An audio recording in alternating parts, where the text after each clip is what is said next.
Hello and welcome to Conversations at the Well. I'm Desireé and this is Vernon. And in this episode, we are going to just share with you some of the experiences that we've been having lately as we go on this really interesting church hunt journey. So join us, pull up a chair, and we are ready to get into it. All right. Welcome to Conversations at the Well. You switched it up. What? Good morning. Okay. You actually do that? No. What should I do? No, that's fine. I'm just messing with you. I was like, that's new. Yeah, I'm trying on new stuff. It's a new season. Okay. All right. Let's see. Yeah. Okay. Good morning. And welcome to Conversations at the Well. We just had a whole conversation before we turned the camera on about me not doing good morning and switching it up. And I was like, no, it feels right. So good morning. Or whatever time of the day you're watching this. That's true. Good morning. Well, good afternoon and good evening doesn't roll off the tongue like good morning. So you remember the Truman Show, that movie? It was like a really popular. It sounds Jim like it was in the Carrey. 30s. It was like in the 2000s.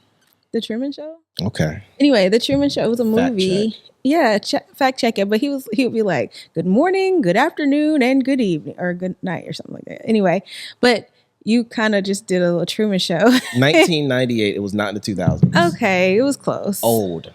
I mean, old. Okay, whatever. Yeah, actually, at this point, it is old because it's 2025. Dang, yes. That's more than 20 years ago. That was 2 decades. That was 27 years ago. That's wild. You so old, you don't even know you old. Anyways, so today we're talking about this church journey as we shared, I think, first episode, season 2, second episode, season 2. We mentioned it in a previous episode. We kind of just slipped it on in there. Yeah. Slipped it like an envelope. No, slipped it like a mint that the old ladies used to do at church. Slipped it to you like a little mint. Who's old now? Anyways. I'm saying the old ladies that were slipping it were old. But you're in that from that time frame where we have been looking for a church home, and it has been the most interesting, eye-opening experience, not just because we're out of practice, but as we realize, since we've been down here in Mississippi, we've literally only been to one church. Yeah. Actually 2, because there was a funeral that we went to at another church. And that wasn't a church service. But we've literally, actually no, because then the bishop's coordination, what is it called? Installation. So we've literally stepped foot in 3 churches, only one church for Sunday service. So this is a completely new environment, completely new situation. And so as we find ourselves looking for a church home, it has been an eye-opening, interesting, and I don't want to say difficult, but complex. Is that the right word? I don't know if it's complex, but it's just been interesting. Yeah, interesting, challenging in different ways. Yeah, I'll go with that. Frustrating in different ways. Yeah. But here we're keeping on going. So, so I wanted to get the first question. You got the first question. Because you got questions listed, but I was like, I need to get mine off first. Okay, go ahead. So I think, obviously, without having a church home at this point, the natural question is, one, we need to find a church home, but do we even need to find a church home? Because I always say my pastor is in Tulsa, Oklahoma. And so from your perspective, when you look at virtual online church versus in-person church, why, if at all, do you think in-person is important? And what do you think you miss out on? Or do you just think that online isn't for you? Kind of tell us a little bit about that. Yeah. So for me, I really enjoy in-person interactions, period. I just think that there are my day-to-day work is virtual, like I work remotely. And it's always interesting when you work remotely and then you meet with those same people that you've been meeting with remotely. Like, each other, you've talked and all of that stuff, but there's still some things that don't quite translate in real life. And there's some things you get a more 3-dimensional view of them, first of all, but also they're outside of the box that you typically see. And with the perfect lighting sometimes. Yeah, and so you get to see them, know them, understand their mannerisms a little bit better, some of the complexity, and then the conversations that naturally happen in an in-person situation happen that don't typically happen online. And so for me, for church, as it translates to your question, I think the same thing applies. Like you can get something out of it. I don't think that it's irrelevant, or like if you're traveling or if you're in a situation like us where we're kind of in between church homes, like I think that there's a place for it. Yeah. It's really nice in the middle of the week if you just want to listen to a sermon or what have you. But I think that in-person interaction, like there's some, I don't even know what exactly it is. It's hard to define, but there is a, I think, really important human element about in-person interactions. Yeah, because I mean, when you compare it to the workplace, with the people that you sit next to or work shoulder to shoulder with, you at least get a watered down version of connecting with them. But when you're talking about online church, there's no interaction with anybody except the pastor that chances are, if they have a good live stream, you would have never met anyway. Right. So you're just getting the word. You're kind of, I'm going to say, starved from everything else. But I do think that there are some elements that do add some value. Even in large churches, they have the small groups. They have, just people you meet walking in and out of the place. Yeah. Like, I think I see what you're saying there. Yeah. And even in our last, when we did go to Tulsa, which we talked about in season 1, we went to Transformation Church. And remember, I was telling you about the young lady I met that prayed with and over me. That wouldn't have happened in an online experience. And so I just think that there's some things that are important and that naturally happen when you're there in person that doesn't translate in the virtual experience. Again, I think that the virtual experience has its place and is useful for a number of different reasons. But I think for my everyday thing, I feel like I would be starved from part of that experience that I enjoy and that, in a way, I feel like I need. Do you think that in the next 10, 20 years that in-person church will completely go away ever? I know it's been said that might happen, but I don't think so, because I think people will still be starving. Like we live in this time where we are literally the most connected we've ever been. We can send an email across the world in less than 10 seconds, less than 5 seconds. What did you say? 40 seconds if you're writing it. I mean, the writing is a whole other beast, but the actual sending, the transmittal, it happens so fast. So we can connect with people at speeds and in distances that we've never been able to do in all of human timeline, right? But we also are the loneliest people. And so I don't think that a move in that direction would be sustainable long term. I think people will be like, oh yeah, that's kind of cool. Like, it sounds nice. And then like 3 months later. Or it might even take longer to realize it, but people will be like, oh man, I feel isolated. I feel lonely. I feel something's missing. People need interaction. That's why COVID was such an interesting, let me choose my words carefully, interesting experience. Because we were in our homes, like we had to stay away from other people. And it was, we would be on social media and we're like, watching Instagram, watching YouTube and whatever else other ways. What was it, the DJ's name? Yeah, DJ Envy. DJ.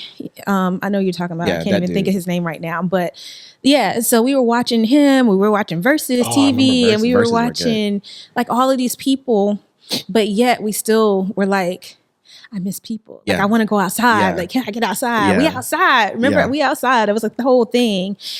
Because people wanted to be amongst people. People missed it. Even the most introverted of people, I think, still missed some of that human connection element. So to answer your question, do I think we're moving in that direction? I hope not. I don't think so. I could be wrong, but we'll see. I would not be an advocate for it. Okay. Not for solely virtual, but I mean, if I don't have to drive in for a meeting that I can do online, like that's cool. Yeah. But sometimes you just need that. Even in my work world, being a remote worker, I don't want to go into the office just to be there for myself. Like if I'm there in the office by myself, like that is not okay. But if I'm there and my coworkers are there, it's fantastic. I love that interaction. So for me, my preference is in person for sure. Got you. So we are. I'm curious about what you think. No, I don't want to be only church online. Really? Yeah, no. I'm surprised by that. Yeah, I think it's fine and it's cute, and I think it serves a purpose in a particular stage of life, like where I'm just like, I need direction. Like, just give me the direction. Like all the other stuff, cool, whatever. Yeah. I just need direction. Like that serves in that perspective. But I do think that the human connection portion is really important. And as like you said, working from home becomes a thing. There's no places where you can, within the flow of life, meet new people as much as in church. And so I think it serves a huge purpose. And I think society would be at a great detriment if that were to ever fully go away. Yeah. Or we would just have to learn how to actually communicate in spaces out that aren't curated for us. Like you can't just go to a restaurant, or you can't just go to a fast food place and just be in your own bubble. Like you would actually have to go outside of your bubble and talk to people, because there would be no other forums left for that. Yeah. You know what's interesting, and this is kind of an aside before you get to your next question.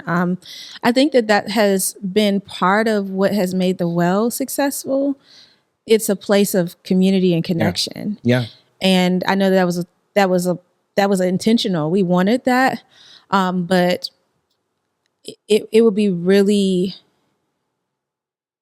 It would have been really tough to do this and maintain that type of connection if we were still in the COVID era, where we were not allowed to meet in groups. And so I think that people come, they enjoy the workouts, but I don't think people are like, oh yeah, I gotta go get my workout. And maybe some people are, but I think it's more like, no, those are my people. Like I gotta go see my people. Those are, so I think that has flowed into just what we do through our business.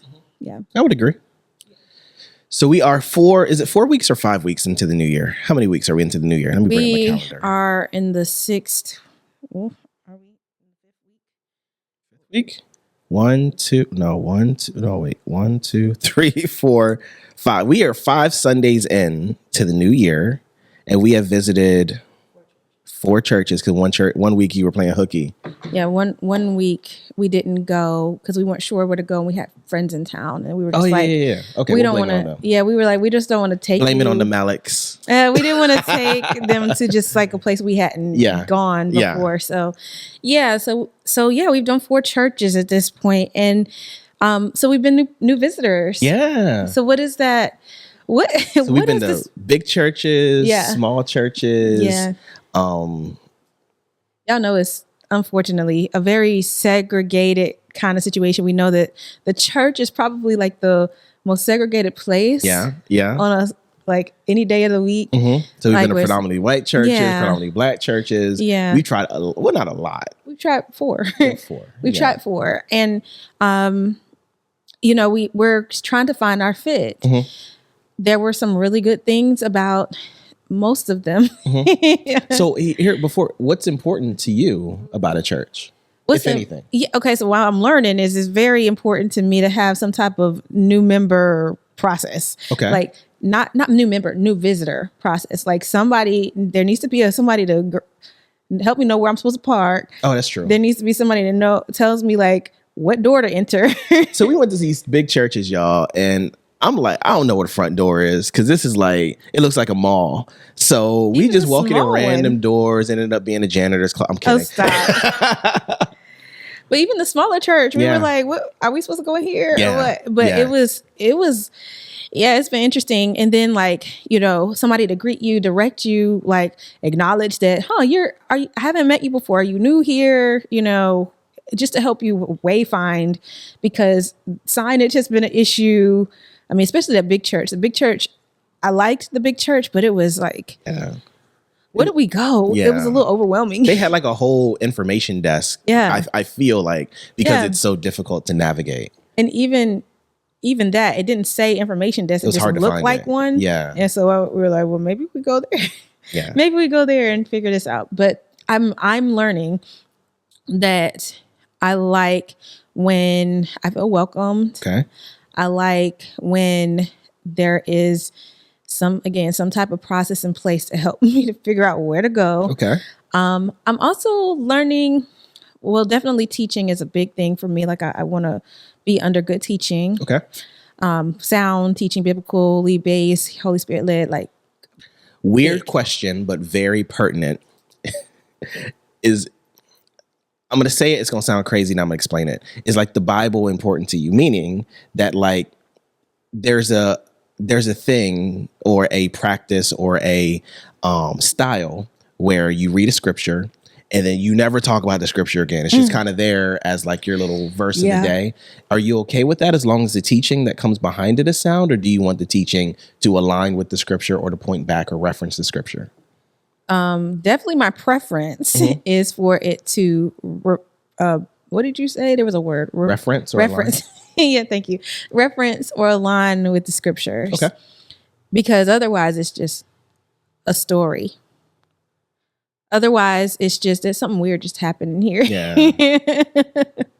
Otherwise it's just like a speech, right?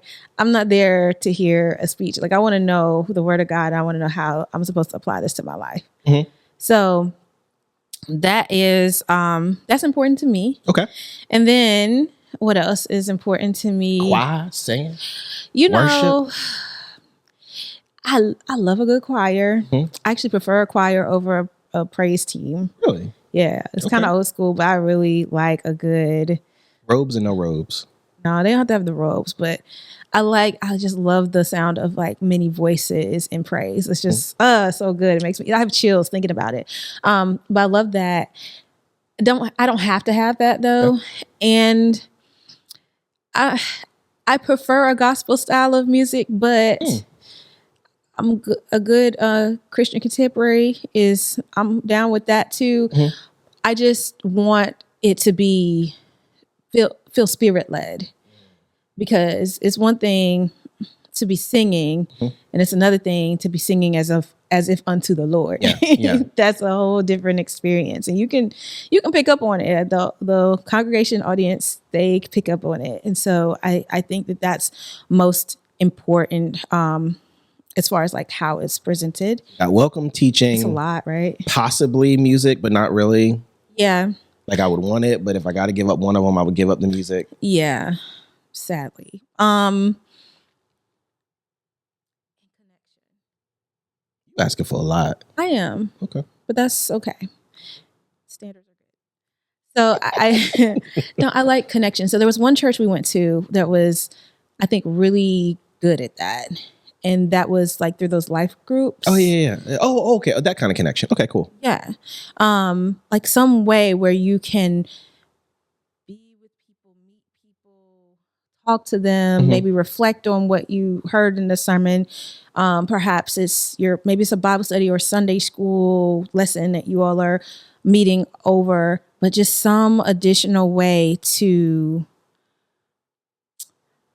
connect with the other people at the church. So in a business sense, they would call that reducing the friction. Like usually if you go to a big church or you go to any size church, like the people who are there are already clicked up, like they already have their friends, and there is a friction or a barrier sometimes to starting that first connection. Somebody has to put themselves out there. Somebody has to start the conversation. You have to go through that weird sizing up phase, and but with a small group, what I hear you saying is you not desire, but you enjoy the fact that barrier to entry is kind of reduced because you're already meeting around something, some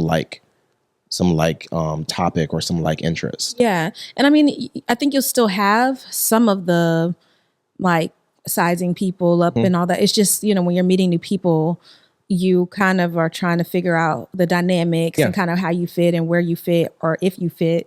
All of that still happens. So I don't think that that's completely eliminated, but it does help you to figure out your point of connection. And if that particular group doesn't work for you, you have options to choose from other groups or other things of interest that connect you with the other people. Because I think that that's the big part about church. Like, yes, the sermon is very important. And I think that is probably maybe the foundational, like the word of God is the foundational portion of it, but it's the connection that keeps people coming. I mean, because otherwise, like you said, you could just watch it on TV. Yeah. Or internet or whatever. Yeah. So are the presence of small groups a deal breaker for you? It's not a deal breaker if there's an opportunity to. Yeah. So for you, what have you discovered anything new that's important to you from this experience? I don't think I've discovered any deal breakers.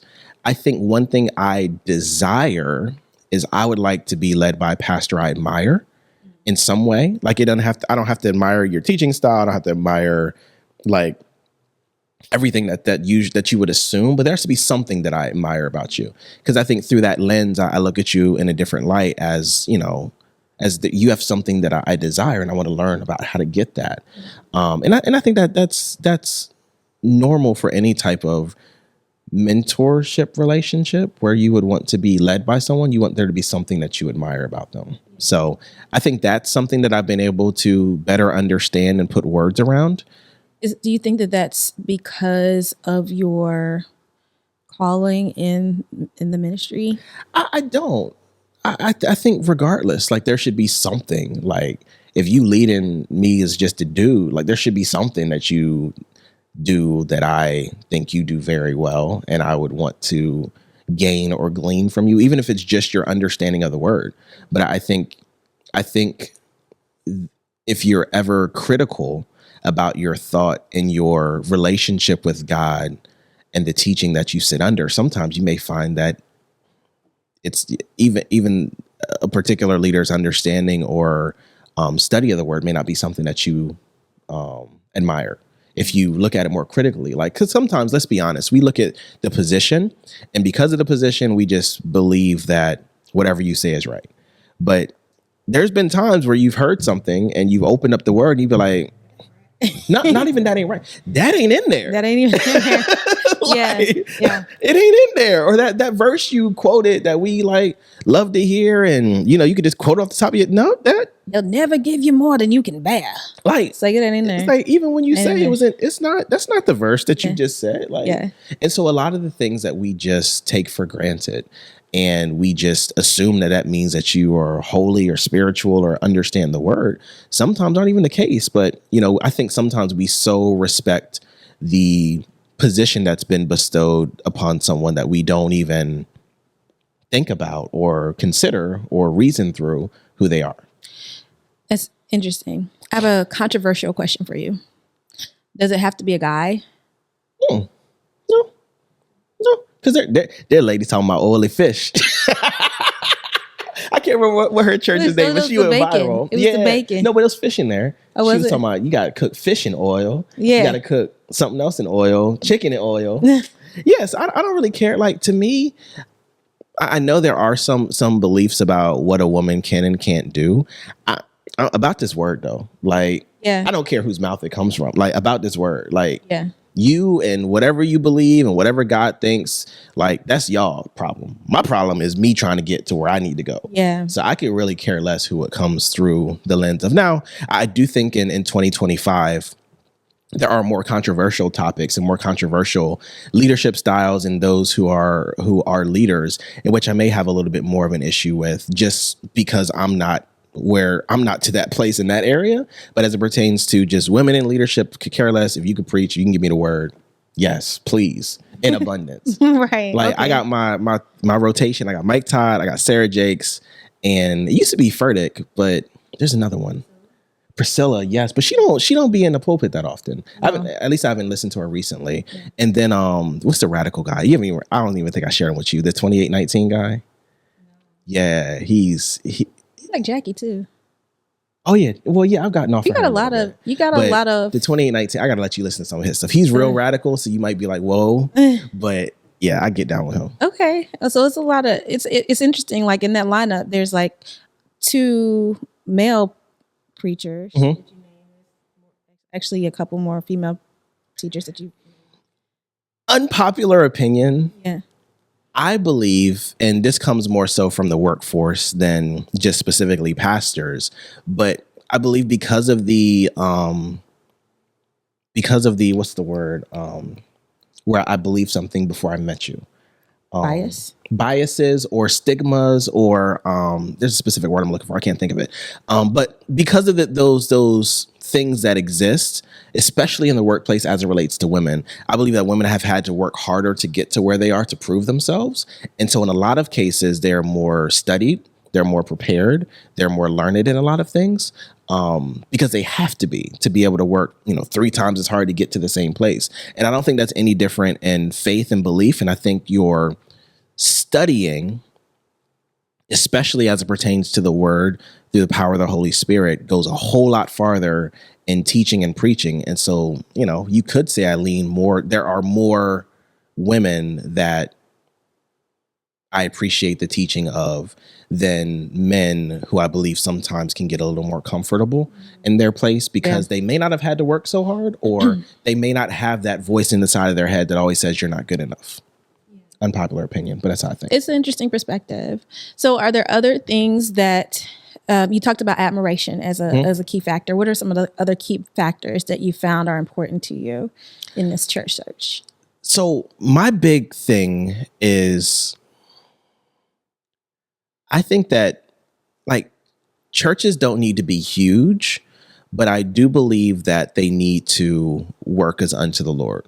And so I feel that many churches, and this may just be my youth speaking or whatever, but I do believe that many churches are so excited to get volunteers or people that will show up to do something that they accept any old thing. And so their quality is horrible because they just need somebody to do it, or they get tired of doing the work, or whatever that may be. And so a big thing for me is I believe that if you do C work at your job, then you should at least do C work for God. But so often we do C work at our jobs and give God D work, whereas God should get A work if we're talking about churches in his house. So little stuff like starting on time, and to me, the roles that are important is probably your pastor's teaching and your greeter. Everybody else, cool. You got grace for everybody else. You got great, but those two, no. You gotta be on point. When you come into the house of the Lord, it should feel different. You should feel seen. Mm-hmm. Somebody should be looking at your face, seeing if you about to commit suicide, or if you're okay. Because that's because people are really dealing with those things. Yeah. And so I shouldn't get the same dry Macy's welcome when I walk into the church as I do from Macy's. Welcome to Macy's. Or actually, Macy's, they be on it. Welcome to Family Dollar. You just asked that because statistics show that if you speak to me, I won't steal. That's the kind of welcome. Is that really it? Yeah, literally. That's the welcome you gave me. So I know that you know that I know that I'm here. Yeah. But at church, it shouldn't be some obligatory, hey, how you doing? That's so interesting. I mean, because honestly, I feel like a lot of the department stores do a much better job of greeting than in the church. Yeah. Because they want your sale. Yeah. Maybe. But the churches don't act like they want your membership. It's not even about membership. It's just your presence. If you're not happy to be here and you serving, why would I want to be here optionally? Yeah. I'm looking for a church. I got an option. I don't have to be here. That's very true. My mama didn't go here. I have no ties to this place. Yeah. And so if you got all this invested and all this time, so much so to where you won't even consider trying anything new, you're that invested in this place, and this is as happy as you are to be here. And this is not even this is not only your childhood church, but also supposed to be connected to the Most High. And this is the happiest you are? Yeah, it's true. For what? What? So those are my 2 big pet peeves. Yeah. So in the well, my big pet peeve is you timeliness and customer service. Customers don't have to be here. You do not cross a customer, and you need to show up on time and respect their time.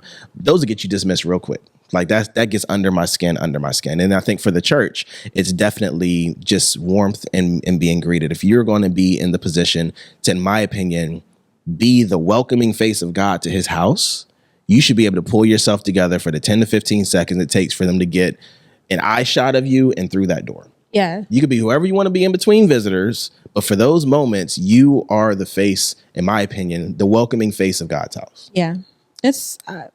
I have no rebuttal. I think that's important. So those 2, and I think culture is important because I think culture is a reflection of,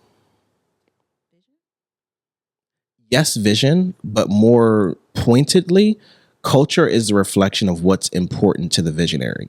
So I can walk in my house and I have a pet peeve of dirty floors. And so if the floor is like dirty, like dusty or something, or there's like a stain in the floor or something, like I will go and buy something to fix that problem because it just gets under my skin. And so for me as a visionary, seems like the wrong word, but as a visionary or a leader, I see that problem. It's so important to me that I need to go fix it immediately. Yeah. And I think the same thing goes for culture. If you have a culture in your church of backbiting, of gossiping, infighting, and that doesn't stick in your stick in your side as something that needs to be fixed, that says more about your leadership than anything else. Because there are things that stick in people's side that bother them enough to change it. Yeah. It's just that doesn't crack your top 5. Yeah. So to me, if love doesn't crack your top 5, if the comfort or the support or taking care of the sheep don't crack your top 5, if protecting those who may not be in a position or don't want to protect themselves doesn't crack your top 5, then you may be an amazing orator, but are you a leader and protector of those whose God has put under your responsibility? That's a really important thing. And I think that I don't know if you learned that from the church search or if you learned that just from just our experience being part of churches. Maybe it's maybe a combination, but that is super important. And I think that as we're going through this experience, we kind of debrief afterwards. Like we go and like, what do you think? Yeah. How would you grade Sit it? in the parking lot like creepers and talk. What was the experience like for you and that kind of thing? And I mean, I think my answers are usually like, yeah, okay, so we were greeted or we weren't greeted, or, the pastor said hello, or I can't believe the pastor didn't say hello. Like we had to stand up in the church and acknowledge ourselves as visitors, and the pastor didn't even come and say anything to us. That was a pet peeve of mine, but there are several different things, but I think foundationally what we're actually talking about is what in fact is the culture there, like what is being allowed. And I think it's teachable, or is it teachable, or is something that we can learn from. We're teachable. Something else that we can learn from, I don't know. Instructive perhaps. Not just from a church perspective, but just like a life perspective of in our home, in our business, in anything that we have the authority and the vision for, that matters. And what you were saying actually is challenging me, because I'm like, I got to do some things differently at home, because I am a visionary for this home. And if I'm allowing some stuff that I don't like, that's on me. Boom. Yeah. And I think I think too, as a leader, it's important that you're always checking those things, because every time someone complains or every time that annoying client or annoying person says something, it's like, well, should that matter to me? Should that not matter to me? And how does that impact the environment that's here? Like even with our children, like, so there is a little hint of I call your name and you ignore me that's happening. And I don't know for certain that it's happening, because it's been arguable a few times with whether did you really hear me or not. I've been wanting to get their ears checked. It's been arguable. It's been a little touch and go for me, but I've noticed it to the point where I'm like, okay, I'm gonna watch you and I'm gonna make sure you hear me and see if you keep walking. And if you do, it's gonna be me and you in this house. But that's one of those things that it's like, no, because that turns into you ignoring other people of authority and acting like what you like, just because you don't like what just happened, that you're, gonna act this kind of way. But those are the little things that you have to, first of all, as a parent, I try not to just respond. I try to check myself. Am I wrong? Like, should this matter? Is this just my ego? Because I just want to be parent and overlord and you need to jump when you hear me? Or is this actually serviceable? And then as I, okay, it is serviceable. It does make sense. This is something I should stand for. Then, okay, we need to go in and correct it. And I think it's no different than in the church. Like, granted, there are a lot of people and a lot of different personalities, but I do think there's something to be said that if it comes to me, then I need to address it. And maybe not just for you and in this one-on-one thing, but for everyone to say, this is not how we do things here. And what can I put in place to ensure that it doesn't happen again? But that all starts with how important you think whatever issue is. Yeah. So teach or Admiration. of the pastor, culture, and the greeters.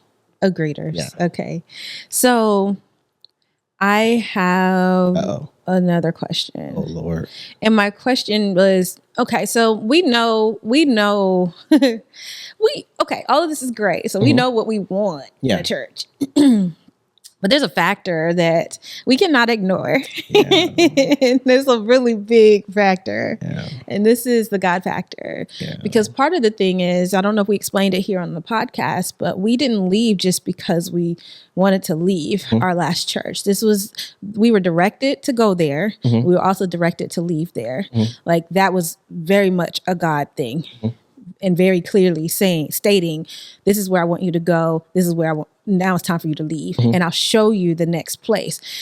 So in this experience has been quite interesting because we know what we would like in a church, but the question is, does that even matter? It doesn't. In this thing, because we're being directed by God to the place where He wants us to be, where He wants us to serve. So, and I would say maybe a more accurate description of our experience is maybe not directed to, but I believe He will confirm when we stumble upon it. Yeah.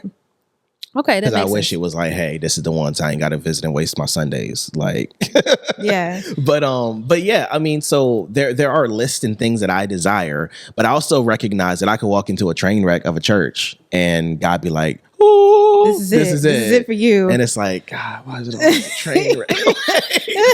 why do you send me? Why do you send me? Why you got to make this hard? We bought this train wreck of a building. Like, why is everything a train wreck? But you never know. And so I think it's kind of having dual vision. Like, we recognize what we want. Like I said, we debrief, but the question always comes back to, is this it? Does this feel right? Because God said His presence would be very evident. Yeah. And so, there's that push and pull of, okay, I like this place, but I'm not sure. I hate this place, but God, if you make me do it, I'll do it. And so that's been kind of interesting as well. And go ahead. We don't know where we're going to end up. We just going to keep trying until we get the confirmation, similar or just confirmation period that we got when we came here and, serve as we always do. So as of right now, have you gotten any level of confirmation about any of the places that we have visited thus far? Not confirmation that I would call confirmation. I have hunches, but a hunch is very much me and not God. And I try my best not to move on hunches. Yeah. So it probably comes off as abrasive, but especially in this, through this process, like I'm very staunch and cold and tight-lipped. Like I'm not just chatting. Like I try not to, because I don't want that to sway or be like, oh, I like this person, I like that. Like I try to remove my influence on things as much as possible, just to make sure that we're being led and we're not leading. Yeah. That makes sense. That makes a lot of sense. And I will say, like, there have been some that I have liked. There have been some I have just absolutely not liked. Yeah. Yeah. And I think that what has been clear is the absolute no's. Yeah. When it's like, yeah, this is not it. Well, I mean, God could still say go. But he would probably have to be present. And I think in the staunch no's, it's like, he ain't nowhere in here. Yeah. And for me, it's been like, I don't know. Cause like, okay, so there is one that is like, I'm not sure. I'm just like, okay, Lord, I'm open. I'm listening. But for some of the other ones, it was I felt zero, nothing. And I'm not trying to go off a feeling, but I'm like in the spiritual sense of me knowing how God operates with me and how God speaks with me. Like I felt I did not experience God in that way. And so it's like, yeah, we can just keep moving. Yeah. Maybe we visit from time to time, but we know this is not the place where He wants us to be, like long term. So that's been that part has been, the no's have been clearer than the yeses. Yeah. Or the maybes. Yeah, for sure. I think my big thing is I just don't want to waste time, meaning that I don't want to call the wrong place right, and to be there for years upon years upon years for no reason other than that's just what I wanted to do. Because if it's about what I want to do, like I'll just sit at home. Like, and so I don't want to serve like I'm serving God and end up serving my own self and waste time. So I want to very much be led. So, okay. So there is a process we're going through, right? So we're not just sitting at home waiting for like somebody to knock on our door and be like, the Lord told me to come and tell you that this is the church. So cool. Like, I have like I do have a desire, kind of like your fantasy, literally to like be sitting down in the church and be like, you like join, like something like yeah. But anyways, go ahead. That would be I've had so it for a crazy. long time, actually. I believe you, because that would make it a lot easier. Yeah. All the guessing is gone. Yeah. But then they're still guessing like, okay, who told you? Yeah, and seriously. Yeah. Seriously. So it may not be as it still may not be as clear as you think it would feel be. Good for a minute though. But yeah, I get that. But go ahead. I'm sorry. But because we are allowed, maybe that's the word, I don't know, allowed, or we are having this experience of going to these different places. What do you think we're supposed to be getting out of this this process of visiting and seeing? I think it's I think it's twofold. I think one, it's really difficult, possible, but difficult to recognize with knowledge what can be done with just your own experiences. Like, so I would say for the well, I think we've gotten really lucky with the culture, because I think a lot of the culture that was initially created came a lot from our instructors. They were just great people. Yeah. But I'm not sure we knew what we wanted prior to them bringing what we wanted, or God bringing what we needed through them. Yeah. Like, I don't know that if we had 50 instructors that were willing to work, and if they all came, I think we'd be like, okay, you do a good job. Like, come on in. But I think our instructor, like, literally, like, set the tone for what it would be and what the environment was supposed to feel like. Shout out to Nebraska. Right. and from there, everything else grew. And we're like, no, that's what we need. No, you're not going to work. We need that. You're not going to work. We need that. Yeah. Or we'll try you out. Yeah, my gut told me you're going to work. Get out of here. Yeah. And so I say all that to say that although we did get some parts of it right, it was very much luck. You know what I'm saying? I get what you're saying. But I'm gonna just be like, well, I mean, when I say luck, I mean it wasn't us. Yeah, we weren't just good. Yeah, we got lucky that we said yes to the right person. Right. Go ahead. And I think to me, I consider it an answer to prayer, because when we started all of this, I said, God, send us the right people. Send us the people who you want us to be connected with, who you want us to be a part of this. Like, send us those people. And it was always interesting when we got people, we were like, oh, this is great. You remember that? Never mind. I'm not even going to call it out. It was this one person and we were like, oh, this is going to be great. And then like they ghosted us. I don't remember that one. I'm going to tell you offline because I don't want to. Oh, yes. Yeah. I do remember. Yes. Yeah. Like, yeah. They were going to be rock stars, I thought. Yeah. Yeah. And then like the day of the first class, oh, sorry, I can't make it. Yeah. Like, what? It was crazy. We advertised like everything. Yeah, it was crazy. It was, but my thing was, okay. I mean, it was annoying for sure, because we were like, hey, we just put all this stuff out there. But then it was like, okay, well, God, I asked you to send us the people. Yeah. And so if this person is not supposed to be part of it, you've removed them for whatever reason, like things that we can't see or things we don't know, or maybe it's just not a good fit, for whatever reason. And so I've trusted that to guide us in our business. And God has been right every time. Every time God has been right. And even the ones that we like tried to make it happen, we tried to make it fit. We knew. Yeah. We already knew up front what it was. And we spent some time and some money figuring out our lesson. But I think training that eye and that ear has been this process of what what it looks like, what it feels like. Because Yeah. a lot of times we can create these experiences and be like, oh yeah, this is perfect. Like we don't want to, like, let's take churches, for example. Well, it used to be normal where they would make you stand up and introduce yourself. But we're like, oh, we don't want to make people uncomfortable. So, we won't do any of that stuff. Well, there was a reason why people initially tried to do it that way. And there's a reason why people stopped. And so, not acknowledging visitors, one, doesn't make them feel uncomfortable. Two, if you don't have any visitors, you don't have this awkward moment where you're asking people to stand up and nobody stands up. But when you do have visitors, and it's like, well, how do they feel? What is it like from their side of it? So Yeah. I think we could have done the thought experiment to figure those things out. But I also think that there's no better experience in going through it and then recognizing how we receive things differently. Like if pastor don't come and talk to me, I don't care. Like, I probably wouldn't talk to anybody either. I'm trying to focus on what I got to say in a few minutes. But like recognizing the different perspectives, I think is a thing too.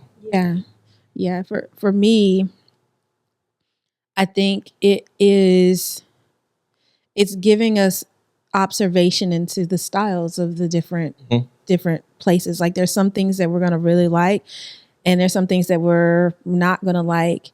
And in God directing us to where he wants us to go and giving us more clarity as to what we're supposed to do when we get there. I think we're supposed to bring all of that experience with us to influence and I mean, I guess maybe the word is, maybe I can stop at influence where we're heading. And so it's been interesting. Yeah. I don't know if I really enjoyed it though. No, because I'm like, I just want to be there. Like, where are we supposed to be? I think even the process of finding a church, like, I don't think many people think about how do people find the church? Because like literally I just bring up Google Maps and just click. And, usually Google has a few pictures. Yeah. You go to their website, they have a few pictures. And you go to their Facebook page, they have a few pictures. And then based upon that, you gather some opinion on who this church is, what they believe, and what they prioritize.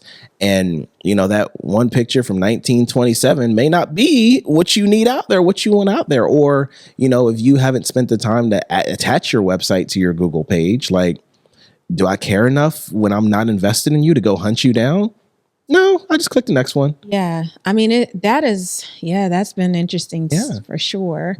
And I mean, you don't know who, first of all, I think churches generally are really bad at business. And not to say that the church is only a business, but there is a business aspect to church.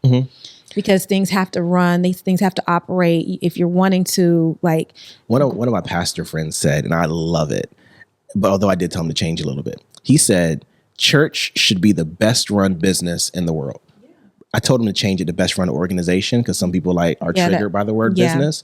But if we believe that the Bible has all we need for life and the church is championing the Bible, why wouldn't it be the best run organization ever? And why is the norm for us to be so far away from it? If the Bible that you say that you believe answers all things, there's nothing new under the sun. So either you reading it wrong, or maybe you ain't reading it at all. Let's be honest, right? Yeah. Oh, you might be reading it for different purposes and not from that perspective. Although, if you are a leader of a church, you should be looking for the leadership. Your number one commission is what? Go make disciples. So if your organization is horrible at its primary goal, and I don't say that to be, to be rude or wrong or to be mean, but I do think that church in 2024, small churches and large churches alike, do need to have the sobering conversation of how well are we doing the task that we've been called to do? Like at some point we have to say that Jesus said, I'll leave all y'all members to go get that one that's lost. But we do a far better job of taking care of the members than we do of ensuring that the people coming through the door looking for something get what they need. Yeah. And so we make them feel uncomfortable. We do all these things because we want to make sure that the 99 are safe and secure. And they should have some level of it. But the mission is not for the 99. I love y'all, but y'all already in. We need to go get them. And I think that too often we measure our performance based upon how many of the 99 do we have versus how many of the 99 are living right, are growing. Yeah, and going through a transformation process. But then also, is God adding to those numbers daily? Yeah. Because if we truly believe that God is the one who's adding, that means that God has a bunch of non-believers that he's keeping his eye on, and he's looking at all these places to send them or have all these people to make them brush elbows with. He's like, I can't, because you gonna snap on them quick. Yeah. I don't trust you with that one. Wow. So if you think of God controlling all things, why isn't he choosing you? Wow. And it may not be a season for that. It may be a season for you to be looking and serving the flock that you have. And then God can do that. But I think far too often we rest on our laurels. As long as our 30 favorites show up, we're good. Where it's like, well, God, there's a new person moving to the city every day. Why not me? And what do I need to do, or what do I need to change to allow myself to be a vessel for you to use? Yeah. Because he's choosing. Have you considered my servant Job? And I don't want to be Job. I don't want to be Job. But he's literally have you considered this one, this one, this one, this one? My servant is reading the Bible and don't know how to understand it. Go run on foot faster than a horse to go and help that person out. Yeah. He chose that servant. Oh, you've been reading, huh? Oh, you've been reading. I may have been doing a little something. You might have been doing a little something. Okay. All right. But why isn't he choosing me? Right. And I think it hits me personally because, I've told you, as far as like leading people to Christ on one-on-one conversations, or even just bringing it up in conversations, it probably doesn't happen as often as it should. And so what do I need to change about myself to make myself not only willing, but a capable and usable vessel? Because I can think of myself as willing, but if I'm still not on the roster and I'm still riding the bench, the coach thinks you a good bench rider, but you ain't a starter yet. Yeah. And so we sometimes need to have the difficult and tough conversation to say, why not me? Yeah. And the proof, if we believe the proof is in the pudding is saying you're not fit. How do you get fit? Well, okay. Or it's not time. But not time means you're not fit. So what do you need to be doing to prepare yourself for your time?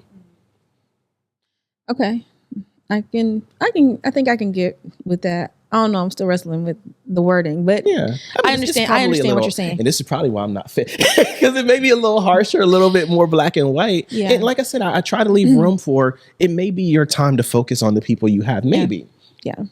But I also think that in the majority of cases, it's not that. It may be that something else is raggedy in our lives. So. Wow. That was really good. I love that perspective. And I think if more leaders in the church had that perspective, like, think about like how different it would be, like how much better it would be. Yeah. Not because, just because people would be working diligently to improve themselves, to improve their knowledge and their understanding and their relationship with God individually, but then having that translate and apply in life, and how we as a church show up, we as a church perform, and we as a church are actually carrying out the mission that Jesus gave us. But it has to go back to God, because if it goes back to us too much, then we'll be like, oh, we need new cameras, or oh, we need new LED lights, or we need a LED screen behind our or we need all of this stuff. Yeah. It has to point back to God, because God will show you the work that needs to happen inside, the surgery that needs to happen inside to get you there, more so than us so becoming so reliant upon stuff and distractions, quite frankly, versus the hard work that God's trying to do in us. So how, this is not on my list, but as we're talking, I'm wondering if there was a pastor, a leader in the church, whether they're a pastor or some other level of leadership, what do they need to be doing? Like how should they be structuring their life? What discipline should they be like really digging into? I think number one, it's recognizing what your responsibility is as a pastor. A lot of times the answer is I preach on Sundays, and I think that's a part of it, but it might even be the smallest, most insignificant part. So how are you protecting your sheep? How are you teaching them, training them up? All of those things I think is a big part of being a pastor. What does your counseling look like? And just because you're counseling and just because people walk out the room with a smile doesn't mean it's effective if they end up back in your office, or, whatever you were counseling them on ends up ending in a bad way. Like, maybe that wasn't the right illustration of God's power. Maybe you did everything right, or maybe they just didn't listen. But what does that look like? Like, Right. how do you, what is pastordom? Like, what is pastorship? And how do you judge yourself on it? And maybe it's more than just how many people hoop and holler on a Sunday morning. But I also think, and probably the most important thing is, I think a good number of pastors are, what I want to say is so distracted by Sunday morning, but nobody will receive that. So they're so focused on Sunday mornings that they don't allow themselves time to truly stand back and look at their fruit. And so I think it's purposeful for them to sometimes come out of the pulpit and just sit down and see what the experience is like. Secret shopper, like, send your friends to go see what the experience is like. So, from a perspective other than you sitting up front, looking for, y'all ain't talking to me. Y'all ain't talking to me. Well, maybe you ain't saying nothing. Like, let's be honest. Like, maybe I've tried the last 4 things that you said and it didn't work. And now I'm discouraged. Yeah. Like, what is it like when you flip the script and you're not looking from on high down saying you need to get this and do this? Well, maybe we need to present it in a different way. Maybe it needs to be small groups. Maybe I need to, rather than standing up tall and on and just professing a one-way conversation, maybe I need to create more avenues for us to talk this thing out. Because if the lives aren't changing, then we're not getting it. Maybe I need to spend more time opening up the word and saying, read this. What does this mean? I don't have the answers, because I think every illustration of church is different. But I think it starts with being able to come down off of the high horse as pastor and be able to say, what's really working and not working in here? And it's difficult, but you can't see that when you're up there with a sermon in your mind that you may be mildly prepared for, but you hoping that the Holy Spirit protects you from the fact that you didn't spend the time you needed to spend. Yeah, I think that I'm losing my thought as I'm trying to explain it. But I think that there are a couple of things. One thing you said, a secret shopper, but just advisors, people that can truly hold you, who don't agree with you on everything, truly hold you accountable. They say, okay, that was great, or that was horrible. Mm-hmm. And you are able to receive both things from that person because you trust them and you know that what they're saying is in your best interest. Mm-hmm. And that's one thing that's important. And then here's the other part that I just remembered. Okay.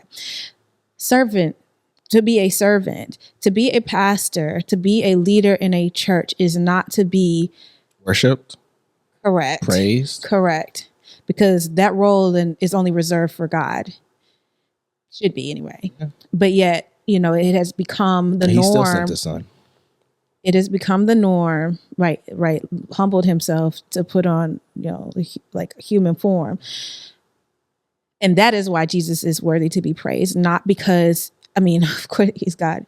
So there's that, but his humility is what actually elevated him to be able to sit at the right hand of the Father. And so if we're followers of Christ, we really need to reassess, what are we doing? Yeah.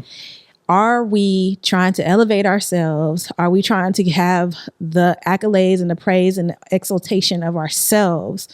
Or are we humbling ourselves and actually truly trying to serve the people that we've been positioned to serve? Mm-hmm. And that's a reminder, I think, it's a reminder for me too. I'm listening to my own words, okay, if you ever start feeling like up here, you need to be humble, okay?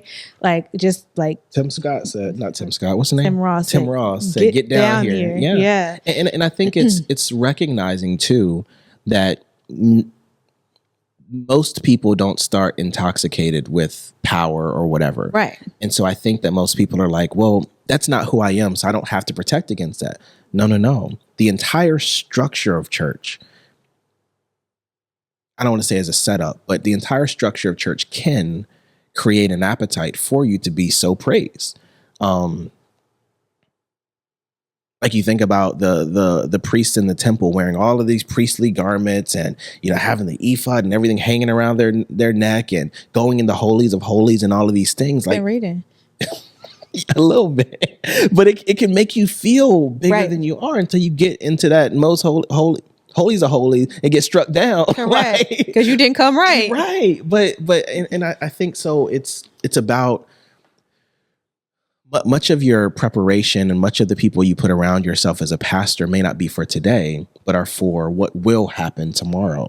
Because as we see so many pastors falling and this, that, and the other, and falling into this and transgression, this, that, and the third, it didn't start that way.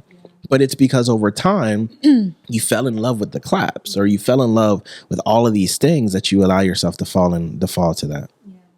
What does it profit a man to gain the whole world and lose his soul?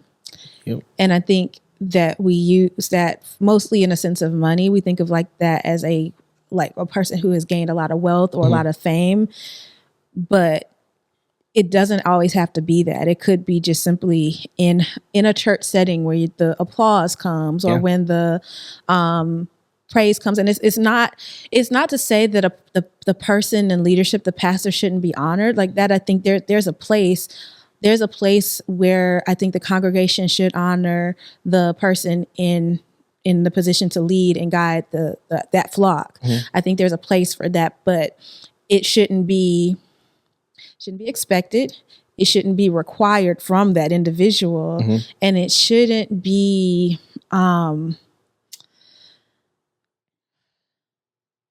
like, I guess maybe it's just like expected. Like I don't know how to explain it fully, but we need need our hearts to remain in the right place.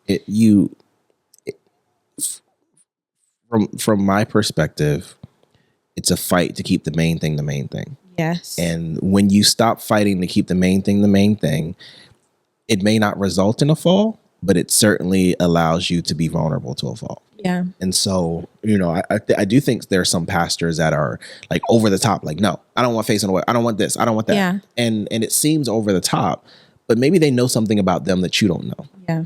And maybe they're just trying to protect against those things. So I think, it's a huge, not issue or concern, but it's a thing, especially as we see some of the people who we so revered fall.